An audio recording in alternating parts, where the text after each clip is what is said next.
What is up, guys? Amp here, bringing you another video. I am super pumped. It's E3 week and there have been a ton of announcements already. I'm just gonna go over a few of them because I got it. I got it, man. These are crazy. Alright, first off, Halo 5 Guardians. I'm going like sort of in order of what came out first. Microsoft press conference was first. Oh man. Halo 5 Guardians, not a whole lot more for us. A little bit of campaign, which is cool, having the 4 players. They only showed like 2 playable at a time, or they were only playing as 2 of them at a time. It looked pretty cool going with the squad, and I assume it would be pretty much the same exact experience when you're with the Master Chief and the Blue Team. And if you guys don't know some of the other characters, ancillary characters in the Halo franchise, you really gotta do some research in the Halo wiki. It's super interesting universe. I love it. Anyway, the big I don't know, announcement was that there's a new game type called Warzone, which is kind of like a Destiny public event, but on a larger scale, and it's PvP too. Like in Destiny, public events are cooperative, whereas this is still a multiplayer competitive match. Overall, sort of disappointed that they didn't talk at all about any of the TV stuff that they were still doing with the Halo franchise, because I know that's supposedly still coming from Steven Spielberg, etc. And I'm super pumped, and I hope Hunt the Truth is involved in that somehow. If you guys haven't been checking out the ARG that's been going on before E3 and now it sort of shifted gears in the last episode, huntthetruth.tumblr.com, super cool to listen to that sort of stuff, especially if you know the backstory like I was just talking about, those ancillary characters in the Halo universe. Awesome. I'm still excited about the game, still excited about the future of Halo, especially with this iteration. Master Chief Collection was yet another stumble, but we back. Quickly, Tomb Raider trailer looked pretty awesome. Not a whole lot of gameplay. I mean, simulated gameplay, sort of. It's pretty cool. But Division, man. Division was definitely one of the highlights of the Xbox briefing. Microsoft briefing. It's just so cool to see that game in action. I'm super pumped.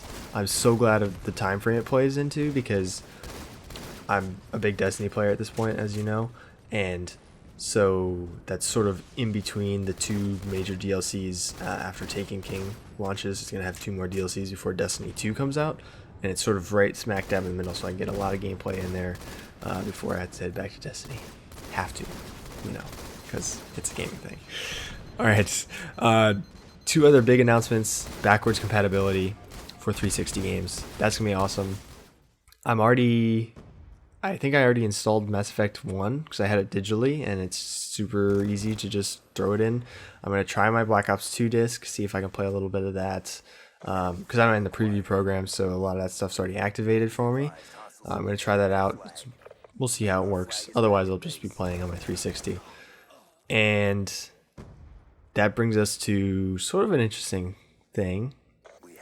Microsoft's coming out, or Xbox is coming out with a Pro controller. So it's essentially like, if you guys are in the competitive scene too much, there's this thing called a Scuff controller. Scuff Gaming's the company. They make these controllers that are sort of customizable with different paddles and stuff, which are like extra buttons on the back of the controller, so you don't have to. You can reassign stuff, so you don't have to take your thumbs off the thumbsticks to press the A, B, X, Y pad, which people do using the claw. If you didn't know, there's a method of holding a controller called the claw, where you put your index finger, instead of on the trigger and bumper, you curl it up over the 4 buttons. Pretty cool that it's servicing people who don't play that way. It's got paddles on the back. It's got trigger stops. Set like customizable. You can set them on the fly. It looks pretty dope. I may hold off on getting one. I'm probably going to at some point, but so many games this holiday, I don't think it's feasible to be honest. So yeah, that brings us to some of the other press conferences. I'm super pumped for Assassin's Creed. This one looks so much better than Unity, and there's not much else to say about that, I guess. I am interested in playing Rainbow Six Siege, but over some of the other games that are coming out. I just can't see myself getting it alongside or prioritizing it over something else. Otherwise, I'd go for it in a heartbeat. Rainbow Six is always awesome. Tom Clancy games in general are pretty cool. The new Ghost Recon looks pretty awesome. Open world. Don't know how it will play out, but it looks pretty cool regardless. And then some of the sad news. Black Ops 3 coming out sometime, I think it's the 10th maybe of November, something like that. But it's going to be PlayStation exclusivity for the DLCs. So they're going to get a little early. Oh well, the PlayStation guys have had to deal with that for last couple iterations of the game. Not too worried about it, although I do like my zombies, so it's kind of sucks I won't get it right away. But yeah, it's going to be fun regardless. It looks like a solid game. Get to actually see the multiplayer at E3, which they never do. They're always campaign focused until a couple months before launch, and they're showing it off already. It's pretty awesome. Now, this is my last thing, and it's super big for me because, as I have stated earlier in this video, and as you've seen from previous videos, I'm a pretty big Destiny player. And they announced officially the major expansion for the game, which is coming out September 19th. No, September 15th. That 9 is fucking with me. The Taken King DLC. We get to kill Oryx. It's going to be super fun, man. I am stoked for those new super abilities. The Hunter especially. I even bought the shirt from Bungie. I'm so pumped, man. I'm ready for this. I'm ready for it to happen.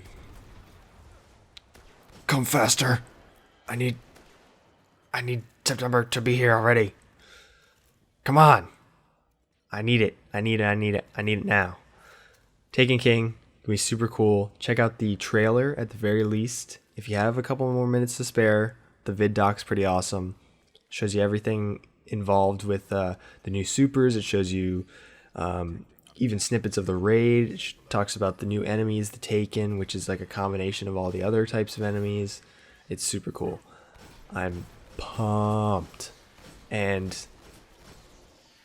there's some discrepancy as far as who's thinking about getting the different editions of the game, because there's some exclusive things to the editions that service the new players to Destiny that are getting the entire collection. It's kind of convoluted, but I'm hopeful that stuff will show up in game for us day one players or day alpha players. I didn't play the alpha, but because I don't have a PlayStation. Simple as that. All right, I hope you guys enjoyed this one. Just as short and sweet as I could make it, I guess. It's 8.5 minutes. I hope you enjoyed, guys. And that's enough E3 talk. I'll be streaming the rest of the week, Wednesday and Friday. Then next week I'm out, but I will still be posting videos because I have to prepare, It just means a little bit more work for me, which I don't mind. I like making videos, even though I miss a couple. Oh well. Hope you guys enjoyed. See you Thursday. And see ya.